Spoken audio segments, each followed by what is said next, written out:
তো হ্যালো বন্ধুরা, সবাইকে শুভ বিকাল। তো দেখো আমরা এখানে ভিডিও বানাতে এসেছিলাম আর ভিডিও বানানো হয়ে গেছে। আর দেখো আমরা আগে ভাঙা পাহাড়ে ভিডিও বানিয়েছি, তাও ভাঙা পাহাড়ের সামনে যে রোডটা সেটা কোনো দিন বানাইনি, তো আজকে বানালাম।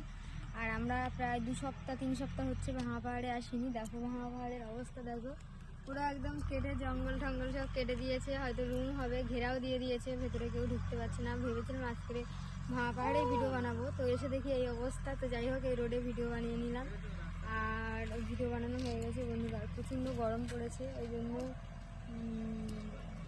মানে একটু সন্ধ্যা এসেছিলাম, বেশি বেলায় আসিনি। তো আমাদের ভিডিও বানানো কমপ্লিট। আর ভাঙা পাহাড়ে রুম হবে এখন মনে হয়, তো যদি রুম হয় অবশ্যই তোমাদেরকে দেখাবো। তোমরা কে কে রুম হবে আমাকে বলবে, কারণ এখানে নতুন রুমই হবে, কারণ এটা একদম পরিষ্কার করে দিয়েছে, মানে সমান করছে দেখছি। তো ওরা